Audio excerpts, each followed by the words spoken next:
So season's greetings, folks. Lovely to see you all. Merry Christmas. Enjoy your Christmas stories. I'm going to take my glasses off just to make sure I look so more beautiful than normal. And we start with our first story of the evening, which is Another Christmas Carol by PG Wodehouse. Christmas had come around again, as it so often does, and London was at its brightest. Refuse collectors whistled at their work. Policemen sang Noel as they directed the traffic. And one would not be far out in saying that happiness reigned supreme, except that Egbert Mulliner had got a funny feeling on the left side of his chest when he breathed. Probably nothing serious, but sufficiently funny to make him look in on Dr. Wilbraham Potter, an old school friend of his. "And what can I do for you, Pudding?" asked Dr. Potter. It was a sobriquet that had been bestowed on Egbert at their mutual school, for even then his ample frame had invited criticism.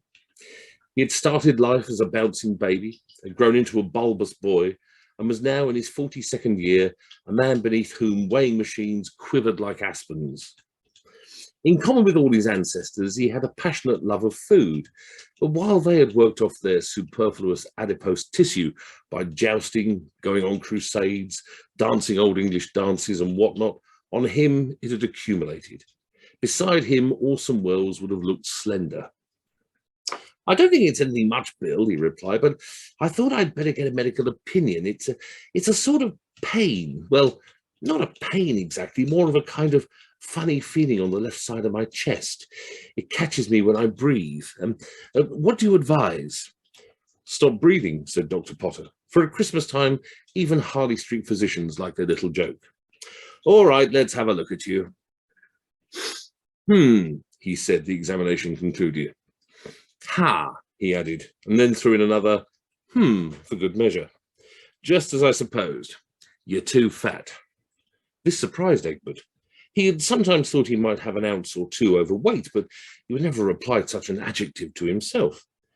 "Would you call me fat?" "I'd go further. I'd call you grossly obese, and the fat's accumulating around your heart.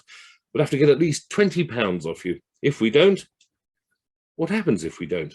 "Well, all the bother and expense of buying wreaths and turning out for your funeral, that sort of thing." "Good heavens, Bill." "It's no good saying good heavens. For a year, you've got to knock off all starchy foods, all rich foods. In fact, it wouldn't be a bad idea if you knocked off food altogether, to be honest." It was a crushing blow, but there was good stuff in Egbert, and he was prepared to follow doctor's orders. Though nothing can make such a regime agreeable, he was confident that he could go through with it. It was not as if he were not used to roughing it. Many a time he'd attended cocktail parties where the supply of sausages on those little wooden sticks had given out while he was still hungry, and a sort of reserve strength had pulled him through. His upper lip was stiff as he left the consulting room. It remained so till he was on the street, where all the stiffening suddenly went out of it. He'd remembered his Aunt Serena, with whom, as usual, he would be taking Christmas dinner the next day. As regarded his Aunt Serena, he was curiously situated. As from boyhood up, he had shown no signs of possessing any intelligence whatsoever. He'd gravitated naturally to England's civil service, where all that was required of him was to drink tea at 4 o'clock, and between lunch and 4 do the Times crossword puzzle.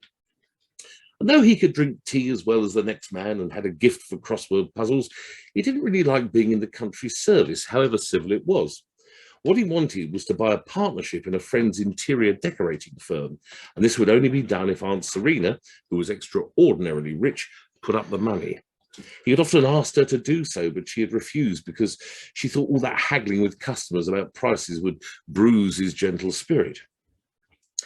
He had planned to make an eloquent appeal to her after Christmas dinner, when she would be mellowed with food and drink. But how could he do that now? In what frame of mind would a touchy hostess who prided herself on the lavishness of her hospitality be to finance a nephew who refused every course of the banquet she had taken such pains to assemble? He would alienate her irretrievably as early as the soup course. 2 minutes later, he was back in Dr. Potter's consulting room, agitation written on every feature of his practically circular face. "Look, listen, Bill," he said, "you were only kidding just now about that diet, weren't you?" "I was not." "Exaggerating, surely?" "Not a bit." Oh, hello. "What would happen if I ate caviar, turtle soup, turkey, plum pudding, mince pies, biscuit tortoni, hot rolls with butter and crystallized fruit, and drank a good deal of champagne, port, and liqueurs. Would I die? Yeah, of course, but what a jolly death. Were you thinking of doing all that? It's what I shall have to do when I have Christmas dinner at my aunt's. If I skip a single course, she'll never speak to me again. Bang will go my interior decorator partnership, said Egbert. And in the clear, concise way civil servants have, he explained the delicate position in which he found himself.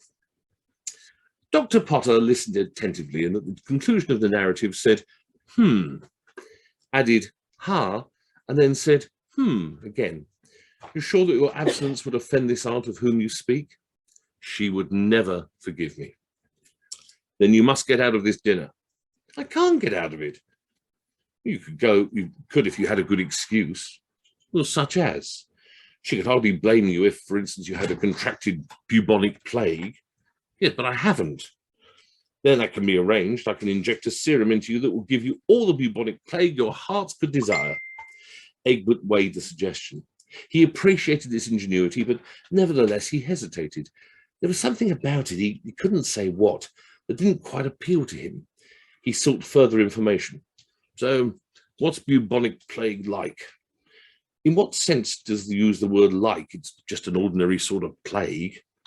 Is it painful? I've never had it myself, but I'm told it gives you a sort of funny feeling. Well, do you come out in spots? Yes, I believe that's the usual procedure. Does your nose drop off? So they tell me. Egbert shook his head. No, I don't think I'll have it. I can give you leprosy if you prefer. Look, no, thanks. Dr. Potter clicked his tongue, annoyed. You're a hard man to help, he said. Well, it seems to me that the only thing you can do is to have an accident. Well, what sort of accident? Get yourself run over by a taxi. Yes, I suppose I could manage that. Have you ever been run over by a taxi? Oh, dozens of times, said the doctor.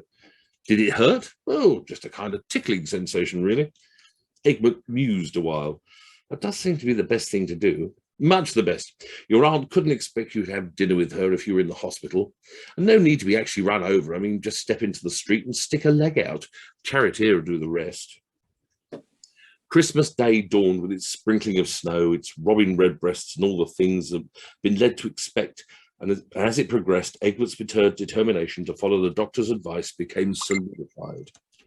He was not altogether persuaded of the accuracy of his doctor's statement that getting mixed up with a taxi caused merely a kind of tickling sensation, but even if the results were far worse, they must be faced.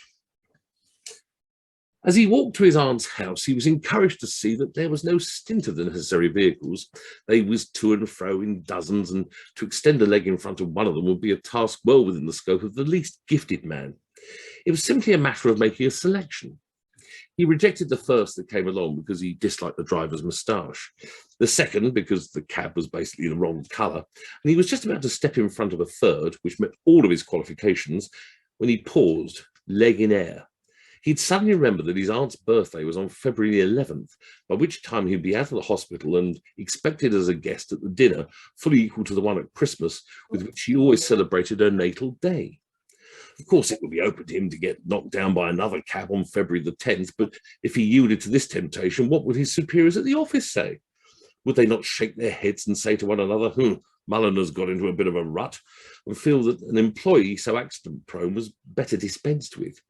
Nobody likes to have someone on the payroll who is always getting run over by taxis. If he lost his position, he would be penniless. He would not even be able to beg his bread on the streets, for his medical advisor expressed forbidden him from bread. Better, he decided, to be disowned by his aunt than by the civil service authorities. So, abandoning all thought of taxicabs, he continued on his way to his aunt's residence, and coming to journey's end, exchanged greetings with her in her ornate drawing room. He delivered his Christmas gift, and in return she pressed into his hand an oblong slip of paper. The money for your partnership, dear, she said. I was waiting till Christmas to let you have it.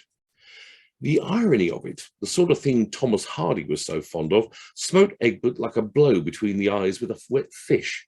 Here he was, grasping the cheque for which he had yearned for so long, and a fat lot of good it was going to do him, because the moment he failed to tuck into the caviar, the turtle soup, the turkey, the plum pudding, the mince pies, the biscuit tortoni, the hock, the champagne, the port, and the liqueurs, she'd be writing to her bank to stop payment of the cheque. However, though in the grip of dull despair, he forced himself to simulate gratitude. "Oh, dear Aunt Serena," he mumbled, "how can I thank you?" "I thought you'd be pleased, dear." "Oh, I am," said Egbert. And my pages are stuck together. That's better. "But now," she said, "I'm afraid I have a little disappointment for you. About dinner tonight, do you read a magazine called Pure Diet and World Redemption?" Is that one with all the pictures of girls without any clothes on?" No, that's Health and Efficiency. I subscribe to that regularly. This one is all about vegetarianism. A copy was left here by mistake last week. I glanced at it idly, and my whole outlook became changed. It said vegetarianism was an absolute vital essential prerequisite to a new order of civilization in which humanity will have become truly humane. I was profoundly impressed. Egbert, as far as possible for one of his stoutness, leapt in his chair. A wild thought had flashed into his mind, such as it was. Not even if he had been the victim of bubonic plague could the feeling he was feeling have been funnier. Do you mean it said that only thus can there come peace on earth, with the cessation of wars, the abolition of crime, disease, insanity, poverty, and oppression? And you can't say that it wouldn't be nice, can you, dear?"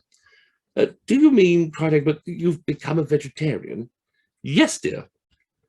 "There won't be any turkey tonight?" "I'm afraid not." "No turtle soup or mince pies?" "I know how disappointed you must be, dear." Egbert, who had leapt in his chair, sprang from it like some lissom adagio dancer, a feat against the performance of which any knowledgeable bookmaker would have given odds of at least 100 to 1. His nose quivered, his ears wiggled, his eyes, usually devoid of any expression whatsoever, shone like twin stars. He had not felt such a gush of elation since his 7th birthday, when somebody had given him a box of chocolates and he had devoured the top layer and supposed that was the end, and then found that there was a second layer underneath. He put his arm around his aunt's waist as far as it would go and kissed her fondly. Disappointed, he said, "I couldn't be more pleased. If there's one thing I'm all for pushing along as much as possible, it's the cessation of wars and the abolition of crime, disease, insanity, poverty, and oppression. I've just become a vegetarian myself. I wouldn't touch a turkey with a 10-foot pole. What shall we be having for dinner?" "To start with, seaweed soup." "Oh, most nutritious." "Then mock salmon. It's a vegetable marrow coloured pink." "Oh, splendid." "Followed by nut cutlets with spinach." "Oh, capital." "And an orange." "Oh, do we split one?" "No, one each." "Oh, a positive orgy." "God bless us, everyone," said Egbert. He had a feeling that he had heard that before somewhere, but he couldn't all be original, and it seemed to him to sum up the situation about as neatly as a situation could be summed up. Thank you very much, folks. That's a bit of PG Wodehouse for you there. Hope you enjoyed it. I've had another message come through. I'll just better see who it is with someone else screaming at me that they can't get in. Welcome, Russ. Well done, buddy. Nice to see you there. Right. Yeah, eventually I managed to get in via Firefox. Well, we like to keep it guessing, mate. Well, a lot of people here were saying if it was a quiz, you'd have been in like a rocket, mate. I tell you, you'd been in like a rocket. But Yeah. Anyway, so that was a PG Wodehouse out the way. Now, the next one we're going to do a bit of Terry Pratchett. Now, this is actually a kid's book, Father Christmas's Fake Beard, and it's full of wonderful, wonderful short stories. And this one's lovely. This is, it's quite well done, this one. It's done in a series of emails between different departments in a department store. And it is quite silly, and it is a lot of fun. And if you've not read any Terry Pratchett before, I'm not a huge follower of Terry Pratchett. I've read a few of his bits and bobs. I do like his stuff. It is always very amusing. Sorry, Golf. Sorry. So I hope you enjoy this one. So this is Father Christmas's Fake Beard. It starts off with an email from a Mr. F.P. Picklins, who's the personnel manager at the Arnco Super Saver store, sent to Mr. J. Chan in the toy department. As you're aware, Mr. Keg Trumpet, who normally plays Father Christmas in our seasonal grotto, is currently helping the police with their inquiries as to why 150 video recorders were found in his allotment shed. This leaves us very short-handed in the Father Christmas area. Fortunately, we've had a most timely personal application from a Mr. Nicholas, who says he's looking for a job to fill in until the holiday. He says he's from the north of Lapland, but I assure him we are an equal opportunities employer. And besides, I'm not sure how one would go about discriminating against someone from Lapland, even if one wanted to. He says he's currently homeless because a submarine surfaced under his house, but this may be a joke. I've engaged him to start on Monday. He's providing his own costume and we will not be requiring the false whiskers. The following is an email sent from Mr. F.P. Picklins, Personnel Manager, Arnco Super Saver Store, to Mr. Nicholas, Temporary Sales Assistant in the Toy Department. My brother has been to see me today. He's most upset. May I remind you that in exchange for the 75p admission to the grotto, children visiting Father Christmas are entitled to one ho-ho, with the possibility of a third ho if time permits, 2, one hello little girl, boy, person, and a discretionary have you been good, 3, one plastic super laser Zappacon in the case of young males, or one My Little Maddened Polecat dressing table set in the case of young females. You are not supposed to tell them to help themselves, not even, and I want to make this absolutely clear, if you add ho ho ho. I appreciate your point that the children did indeed ask for different toys, but there are commercial considerations here which I do not think you have fully understood. The following is an email from Mr. F.P. Picklins, Personnel Manager, Arnco Super Saver Store, to Mr. Nicholas, Temporary Sales Assistant in the Toy Department. I have to tell you that I have with some difficulty persuaded Mrs. Tracy Williams, Sales Assistant, not to give in her notice. Mrs. Williams has been our Santa's special helper for 3 years and has always provided excellent service. However, her duties end with ushering children into the grotto. She is not expected to make toys at the Arnco Super Saver Store. We sell them, an activity you seem to be unable to understand. Nor are you to refer to her again as a gnome. She was most upset about this, and I have checked my facts here, and 4 foot 8 inches is certainly not a gnome size. Apparently 4 foot 7 inches is the maximum size you get for a gnome. The following is an email from Mr. J. Chan, the Toy Department, to Mr. F.P. Picklins, Personnel Manager. Dear Mr. Picklins, he's a loony. I found him looking at the Mia Kill Death Kill Cannon 1799, and he asked me what it was, and I said, well, in the film Robo Warden, it's what the hero uses to blow people away if they park their cars on double yellow lines. And he said, you mean it's a toy? And he was very offensive and went on about the goodwill to all men.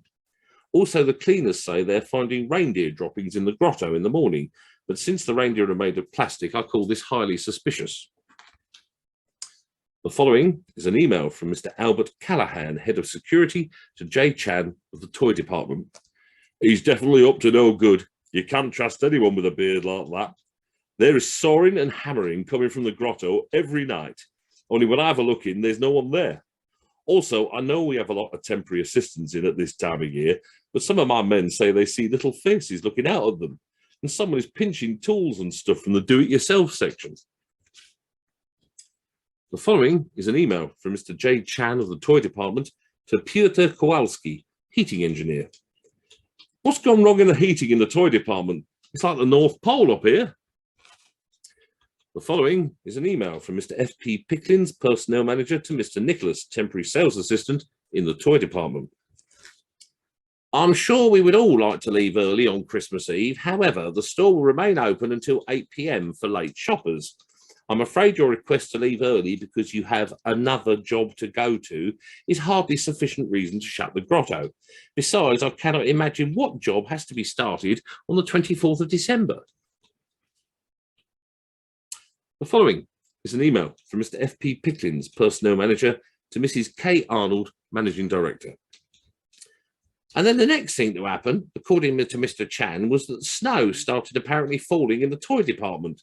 The side of the grotto fell in, and then Mr. Nicholas came out on a sledge drawn by 8 apparently living reindeer, smashed through the big window by the lifts, and was last picked up by air traffic control somewhere over Southampton. I, of course, agree with you that the whole matter had better be forgotten since it clearly could not have happened. And anyway, Mr. Chan now thinks he's a teapot. Ladies and gentlemen, that is Father Christmas's Fake Beard by the very, very deeply, deeply wonderful Terry Pratchett. Thank you for the applause. Thank you, thank you, thank you. So Christmas is approaching at a rate of knots. I hope you're all going to have a lovely Christmas and lots of food and fun. And Christmas is particularly commercial these days. It tends to start usually during a heat wave in August, I find, and then doesn't tend to cease until about halfway through January, and then it starts again in about May. So I was thinking about something a bit more traditional, story-wise for you. I was thinking about doing some sort of Dickens ones, but a lot of the Dickens short stories aren't particularly short. Particularly Christmas Carol, which is officially a short story, but goes on for pages and pages and pages. And possibly The Signalman, but that was a bit creepy, that one, so I didn't think I'd do that one instead. So instead, I've taken to one of my favourite authors, the wonderful Laurie Lee. If you've never read Cider with Rosie, please do. It is an absolute wonderful piece of work. And I found this lovely, lovely story he'd written, a short story called Village Christmas. And it really struck a chord with me because it's a lot of the things he talks about in this story. It really comes across of what Christmas was like when you were a child, when you remember back to those early mornings, when you woke up. I mean, I well remember myself and my sisters waking up at about 3 o'clock in the morning once, Christmas morning, and delighted to find that Santa had been, and we all got terribly excited and started leaping around and getting all the toys out of the stocking, at which point the door to our bedroom smashed open, and there's my mother standing there like Medusa with her hair all sort of backed up going, "If you don't go to bed, all the toys are going to disappear." And going back to bed, because apparently they'd only been in bed for about half an hour by the time we woke up and found all the toys. So sorry, Mum. So this is Laurie Lee's Village Christmas. And Laurie Lee, as you can tell from the writing in this, he's first and foremost, he's a poet, but even his prose is very, very poetic, and it just trips off the page beautifully. So I hope you like this very much indeed, because I hope you liked it as much as I do. So A Village Christmas by Laurie Lee. Christmas today often falls far ahead of its time, with signs in the shops appearing soon after the summer holidays. But in my childhood, Christmas began at the proper season, only just before the feast itself. For us boys in the village in the Cotswolds, it always started on a star-bright night, never prearranged but intuitively recognised. A few of us would wrap ourselves in scarves and mufflers, fix lighted candles in jam jars, and go through the streets calling out the rest of the gang. "You coming carol barking then?" It was a declaration, not a question. And one by one they appeared, flapping their arms and stamping their feet. We were a ragged lot, but we had official status, for we were the boys of the village choir. And as a reward for a year of dutiful church going, we'd earned the right to sing carols at all the big houses in the valley and collect our tribute. Now our band of musical footpads set off merrily through the crunching snow, swinging our lanterns on loops of string. We began with the squire, while still in good voice, advancing in awe down the well-swept drive to his great house. The old man, wrapped in a rug, stood at the door and listened, weeping softly at our Christmas trebles, reminding him once more of the passing of time. After that regal visit, we hurried onward up the valley, calling at the houses of lesser gentry, beneath frosted windows in echoing stable yards, under great Gothic porches and in tapestried hallways. We sang, 8 voices, clear and sweet, ringing out through the winter's night. Hark the herald angels sing. Once again we were the bearers of the miraculous tidings to house and farm, to the folk by the fire, the stamping beasts in their stalls. And in each house, when we'd finished, we were rewarded with handfuls of coppers, hot mince pies, tangerines, gifts as precious as gold or myrrh. Next day was Christmas Eve, with preparations at a climax. The kitchen walls shone with reflected snow. Icicles curtained the steaming windows. As soon as we'd finished breakfast, the table was cleared for the ceremonial mixing of the pudding, a formal ritual only, for Mother had thoroughly mixed it already. Now each of us had to stir it for luck. It stood rich and raw in its china basin, packed with currants, raisins, nutmeg, ginger, and other musky, indefinable spices. We each gave the mixture a solemn stir, made a secret wish, then took a long, hard lick at the spoon. I remember well that voluptuous taste of suet and oriental bazaars, together with a faint flavour of pudding cloth. Christmas in the country means feasts and fires, a few brief days of excess when even the poorest among us would confront the stern gods of winter with the bravest possible show of good living. Everybody was busy this morning, chopping wood, carrying in logs, or sitting on the doorstep plucking ducks or geese. Now the time had come for us to go up to the woods and collect leaves for decorating the house. Among the black and bare trees, we shook the snow from the undergrowth with frost-reddened fingers, seeking the sharp spiked holly, bunches of laurel and ivy, cold clusters of moon-pale mistletoe. With these, our sisters transformed the familial kitchen into a grotto of shining leaves, an enchanted bower woven from twigs and branches sprinkled with scarlet berries. After tea, as darkness fell, we put on our coats and scarves and trooped off with Mother to the town several miles down the wind-whipped valley. We always left the buying of our presents to the 11th hour as part of the season's dramatic crescendo, joining the rest of our neighbours who were now all heading from the shops to catch the last glitter of Christmas Eve. The tiny gaslit stores were gold caverns in the dusk, bursting with festive gods. We children gazed a while at the grander toy shops, those with stuffed tigers and life-size dolls, but ended up always at Piper's Bazaar, the most magical place in town. In this glittering emporium were presents for all the family, rings, necklaces and brooches for 1p each, tiny tea sets and dollhouse furniture, tin soldiers, cannons, paints and puzzles, Chinese lanterns and devil masks. For my mother, I bought the best thing in the shop, a brass-framed photograph of Lily Langtry for 6p. Home again, with the oil lamps and the candles lit, we stowed our presents away in the backs of cupboards or behind loose boards in the wash-house. Later that night, a cousin who worked in the woods would leave a splendid Christmas tree at our door. We would haul it inside, plant it in a bucket, and smother it with Chinese lanterns. Mysterious and sparkling and still dripping with melted snow, its feathery branches filling half the kitchen, the tree was our Christmas crown. Everything was now ready for tomorrow. There was nothing to do except go to bed, curl up in our blankets and wait, each with his long stocking hanging at the bedpost, empty. Would there be a flash of red in the window, a snow glint of beard and ermine, a whisper of sleigh bells on our rooftops as Father Christmas made his benevolent entrance? We suspended judgment, kept an open mind. And when it happened, it was like the opening of a flower in the dark, the sudden ripening of fruit on the bough. A minute ago, there was just a limp, dead stocking. Now it hung heavy, bulging with gifts. Of all moments in childhood, this must remain the most haunting, most unforgettable. The drowsy hand in the cold of the winter's dawn, reaching out as a test of hope, then suddenly finding itself filled with this weight of love bestowed silently while he slept. No matter how early it was, we sat up in our nightshirts, lit our candles, and began our day. Slowly, we scattered our treasures across the bedclothes. The biggest toys came first, filling the mouth of the stocking, a clockwork fire engine, whirling with sawtooth cogwheels, followed by a boat, some spotted dominoes, and a bright painted humming top. Here and there among the possession of simple joys, we'd find a wrapped bullseye, a Brazil nut, a russet apple, a couple of figs or a tangerine. Eager, impatient, yet longing to spin out the moment, we tried not to empty our stockings too quickly. We plunged our hands deeper, searching for the next surprise, trying to guess what it was by touch, hard or soft, sticky, smooth, oblong, round or square. What ecstasies of speculation those fumblings were, till one drew forth the object into the light. Then at last one was down to the toe. It was over.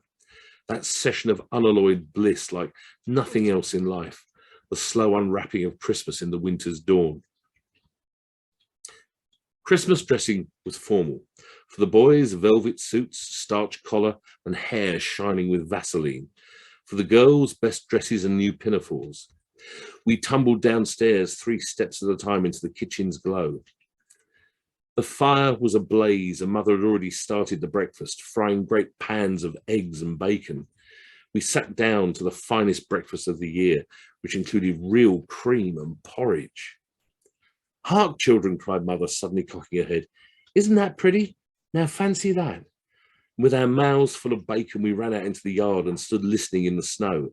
And then we heard it, the pealing of Painswick bells, the traditional and joyous sound coming faint but clear over the distant hill, like icicles stirred by the wind, ringing Christmas into our valley. Our own village bells started out soon after, cool as a snowdrop, calling us all to church. There were no dissenters this morning. Everyone turned out, from the gentry in their carriages to the farmers and their bonneted wives in carts. For us choir boys, there were new robes, cold as sheets of tin, which we donned hurriedly in the shivering vestry. Then, with pink cheeks glowing, faces modestly composed, sweets hidden beneath our tongues, we followed the snow-haired vicar to our place in the stalls, to a resounding peal on the organ. Unto us a child is born, unto us a prince is given. We sang it full-throated, knowing it to be true. After a brief sermon, the vicar released us with his blessings, and the rest of the day was ours. Back home, we found that Grandpa had come, and a couple of whiskered uncles, all wearing brown polished gaiters. Eddies of tempting smells filled the crowded kitchen. Mince pies, hot pastry, the tang of fresh chopped parsley, the tingling aroma of the goose, which was too big for the oven and hung turning on a spit before the roaring fire, its fat dripping into a small brass dish. Nothing could be hurried. Christmas dinner was sacred, and the waiting was part of its price. When all was ready at last, the table had never looked more beautiful. The decorated plates, the paper napkins, which appeared only once a year, the dishes steaming with vegetables, and the little willow patterned saucers full of dates and nuts and figs. We sat in our places, confidently clutching our knives and forks, knowing that this was one occasion where we could eat our fill, and there would even be second helpings. Plates clattered up and down the table, returning laden with helpings of crackling goose. All over the village it would be like this, families gathered for their feast of the years, proud and flustered mothers giving their star performances, the old and toothless blissfully chewing, the young gorging themselves, grinning fatly at each other, and babies in high chairs sucking marrow bones. Finally came the climax of the meal, the pudding, steaming royally on its china dish, a great ball of glory as black as night, with a bunch of holly twinkling on top. Grandpa fished from his pocket a tiny medicine bottle of brandy, poured it over the pudding and set it alight. Whiskers of pale flame began to purr and flicker around it, dancing over the surface like tremors of lightning. We all cheered. Mother blushed. "Oh, I hope it boiled long enough," she murmured. Then she ladled it out with a fiery spoon, a great dollop for every plate. It was the last of the orgy, a surfeit of richness. We searched every morsel for the lucky sixpence, and each child found one, to our astonished delight. The uncles had seen to that. Christmas dinner over, the elders slumped in their chairs, sipping ginger wine, their voices furry and sentimental. So we left them to doze among the orange peel and walnuts, while we ran out into the snow-filled lanes. At this hour in the village, mid-afternoon Christmas, only the children seemed to be left alive. The boys trying out their pop guns, pelting each other with snowballs or whizzing up and down on the frozen pond. The girls, more sedate, showing off their bright new ribbons, their lace-up boots and rabbit fur muffs.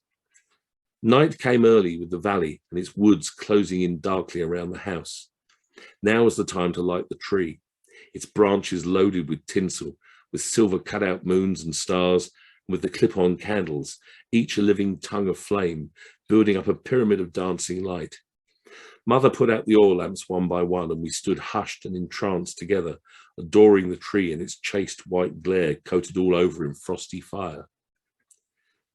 The precious day was dying. We boys struggled to keep awake, our eyes shadowed like burnt-out candles. How could we leave the beautiful tree? We piled our toys at the foot of our beds, and Mother tucked us up, her shadow large on the ceiling, thrown by the beams of a single candle. As long as she was there, it was still Christmas. As long as she held the light in our room, the day somehow could not end. We clung desperately to this last moment. Then Mother left us, and the angle of the candlelight grew narrower on the wall, finally went out, closing the day forever. That is Laurie Lee's Christmas Village, or Village Christmas. I think that's so beautiful. And for me, it really sums up what it was like when I was a child. Even even in the 70s, it was sort of that magical thing of waking up in the morning and finding all the wonderful things you knew you were going to find. So I hope you enjoyed those 3 short stories. I'm now going to finish with a rather beautiful, very moving poem that I think sums up Christmas beautifully. Now, this poem was first introduced to me by a very wonderful gentleman called Alan Bourne, who was a local in a pub I used to work in Essex. And he was affectionately known as Shaky Alan because he had Parkinson's disease, which is a terrible thing to say. He was one of the funniest people I ever met. He was a staunch Tory. He used to read the Daily Telegraph because he liked it because it was a nice down-the-middle independent newspaper. But he had one of the quickest wits I've ever known about anybody. And he used to very kindly used to umpire for us when we played cricket. And a prime example of his sort of wit was I was playing in a match once, and we were playing a charity match against a sort of a scratch team. And one of the players they had asked to play for the opposing team was, how can we put this? Not really a cricketer, he was more of a footballer. There was lots of effing and jeffing going on in the outfield, and he was being a bit of a gobby, you know what. And I was at the non-strikers end. So if you know what cricket means, I wasn't facing the bowling. But I'm getting ready to run just in case there's a run. And Alan, as the umpire, is standing right next to me. This bloke out in the deep's giving it more effing and jeffing and shouting and hollering. And all of a sudden, Alan turned to me. Now, Alan used to always call me comrade, for the simple reason that I read The Guardian at the time. So I'm standing at the non-strikers end, bat in the crease, and all of a sudden he goes, "Yeah, comrade." I was like, "What?" He said, "It's funny, isn't it?" I said, "What is?" "It's very strange." I said, what is, Alan? He said, "That bloke out there with the voice effing and jeffing." I said, "What about him?" He said, "He's got the same voting rights as me," which is basically summed up Alan a treat. But anyway, he introduced me to this poem, which anybody who's ever been in the services or has worked on a ship or anything will know it very well.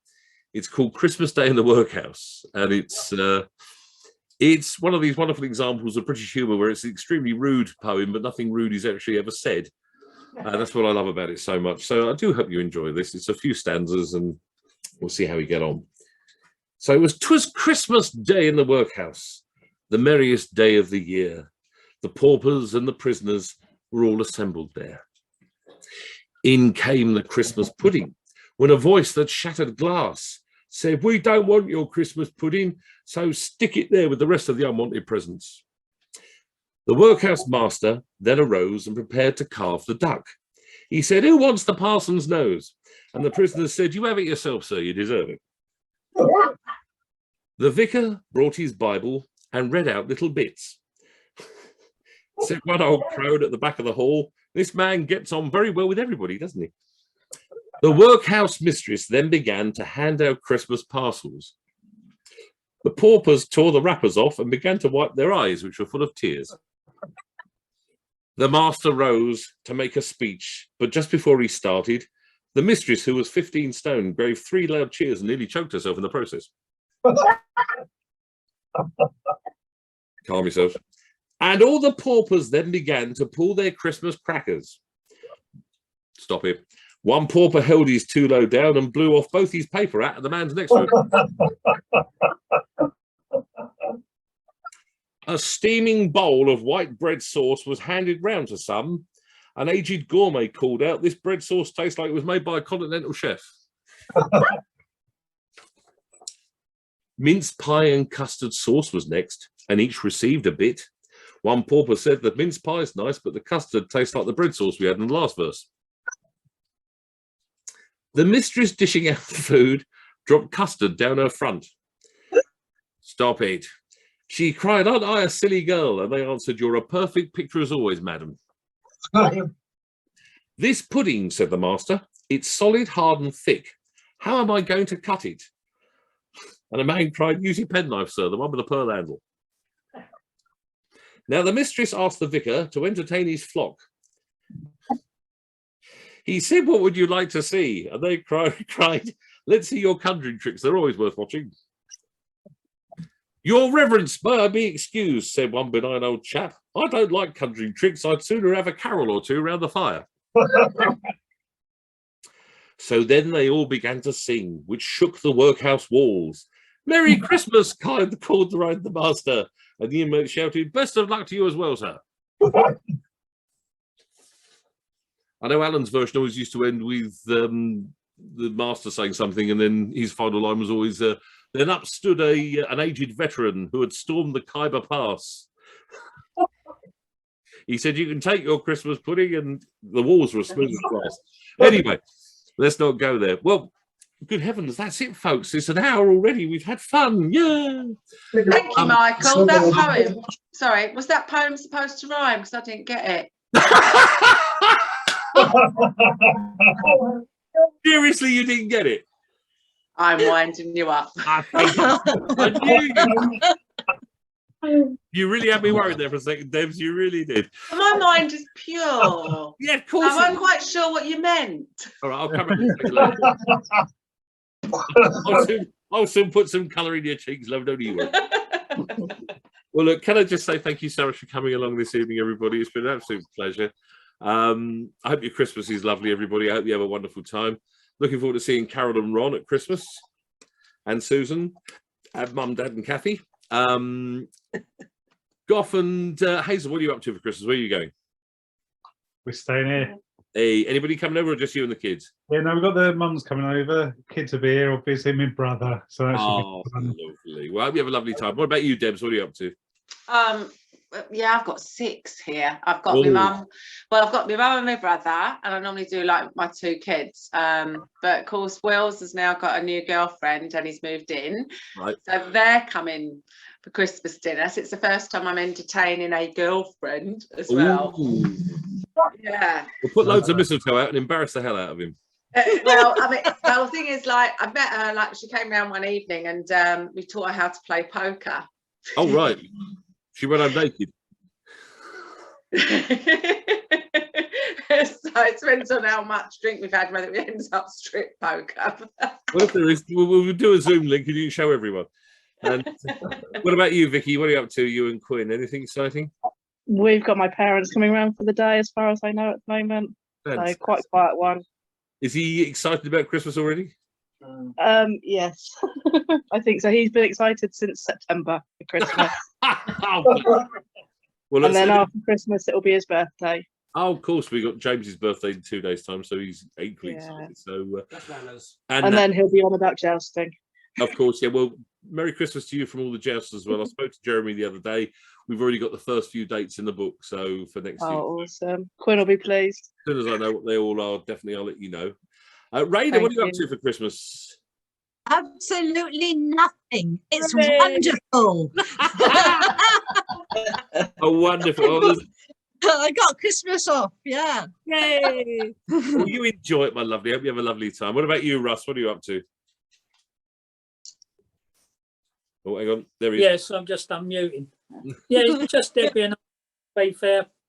Is Debs out of hospital yet, mate, or is she still there? Yeah, she's laying across on the sofa, still in a colossal amount of pain. Oh, lovely.